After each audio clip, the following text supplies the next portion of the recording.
میرا سوال آپ سے یہ ہے کہ اگر تو ایران اکیلا ہوتا، اگر ایران کے ساتھ اسرائیل اکیلا ہوتا تو شاید سچویشن بہت مختلف ہوتی، اور اگر اکیلا ہوتا تو پھر کیا ہی ہوتا. لیکن وین وی سے کہ اس کو بیک جو ہے وہ اتنے ممالک کی ہے، سب سے بڑھ کر امریکہ کی ہے، لیکن ایران کے پاس کیا ہے when it comes to military support? دیکھیں ایران کے پاس تو سعدیہ جو back to back support military تو نہیں ہے. ابھی دیکھیں اس وقت تو ان پہ 8-9 شہروں پہ جو حملہ ہوا ہے وہ اس سے اوور کم کرنے کی کوشش کر رہے ہوں گے کہ ہم نے کیا کرنا ہے. لیکن ساتھ ہی جو ان کے سپریم لیڈر ہیں انہوں نے کل ہی کہہ دیا تھا کہ بھرپور جواب دیں گے، تو آج جواب تو انہوں نے دیا ہے. اب یہ کتنا لیتھل ہے اور کتنا یہ کنٹینیوس لیول پہ چلے گا، یہ اہم سوال ہے کہ اس کے بعد کیا خاموش ہو جائیں گے. عام طور پہ ہم نے دیکھا ہے پچھلے چند سالوں میں جو ایک دوسرے کے خلاف کانفلکٹ ہوا ہے اس میں فوری طور پہ یہ ہوا کہ حملہ کرنے کے بعد انہوں نے کہا جی ہم نے بدلہ لے لیا ہے، لہٰذا بس ہماری طرف سے بند ہے، جنگ بندی ہے. ابھی وہ نہیں کہا گیا.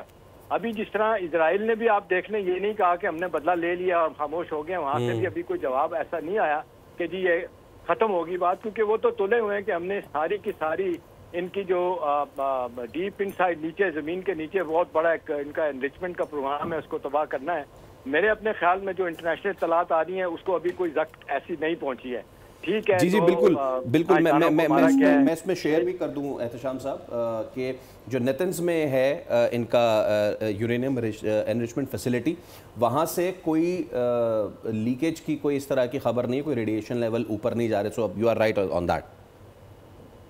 جی بالکل. اور دوسری بات یہ ہے کہ جو زیادہ اب میں دیکھ رہا تھا کہ وہ انٹرنیشنل میڈیا کو سنیں، ان کو یہ پریشانی ہو رہی ہے کہ اگر خدا نہ خواستہ یہ 2-4 فیسلٹیز بلکہ ایک ہی فیسلٹی جو ہے نیوکلیر کی کوئی ہے اس پہ تھوڑا افیکٹو وار وہ کر دیتے ہیں، اس کے بعد جو فیصل جس کی طرف آپ اشارہ کر رہے ہیں کہ ریڈیشن ہوگی اس کے اثرات ریجن میں کہاں ہوں گے. ابھی آپ کو پتہ ہے یہ ٹرمپ صاحب نے پہلے کہا تھا ہندوستان پاکستان کے کانٹیکٹ میں دے آر فائٹنگ، ہمیں کوئی ان کا مسئلہ نہیں ہے، لڑتے ہیں لڑیں. فوراً جب ان کو بتایا گیا کہ بھائی یہ چند گھنٹوں کے بعد اس کی ریڈیشن خدا نہ خواستہ نیوکلیر کانفلکٹ ہوگا تو امریکہ تک پہنچے گی، تو انہوں نے کہا کہ نتھنگ ڈوئنگ، جنگ بند کریں.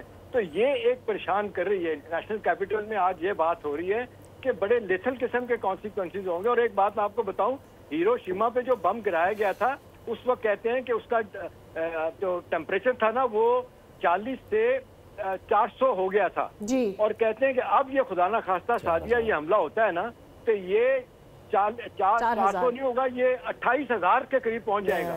ٹھیک ہے نا. اب دیکھیں اس کا مطلب یہ ہے کہ ساری دنیا از گیٹنگ ویری انسیف.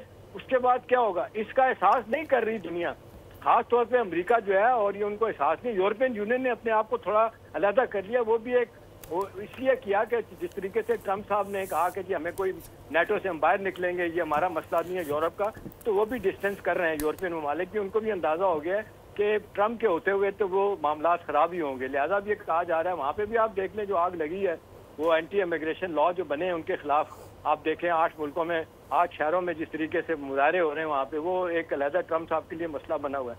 تو کچھ چیزیں انہونی ہو رہی ہیں. یہ کبھی آپ نے سوچا تھا سعدیہ کہ ایک بندہ جس کے پاس پورے کے پورے امیگریشن کے ڈاکومنٹ، لیگل ڈاکومنٹ ہو، اسے کہا جائے آپ امریکہ سے نکل جائیں؟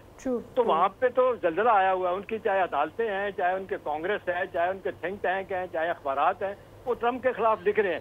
But he refuses to be budged. وہ کہتا ہے میں وہی کروں گا جو میری مرضی ہے. تو اس کو دیکھتے ہوئے اور نیتن یاہو کو دیکھتے ہوئے چلیں ٹھیک ہے. احتشام صاحب بالکل ٹھیک ہے، ہمارے ساتھ ہی آپ موجود رہیے گا. سبسکرائب کریں اور بیل دبائیں تاکہ کوئی خبر رہ نہ جائے.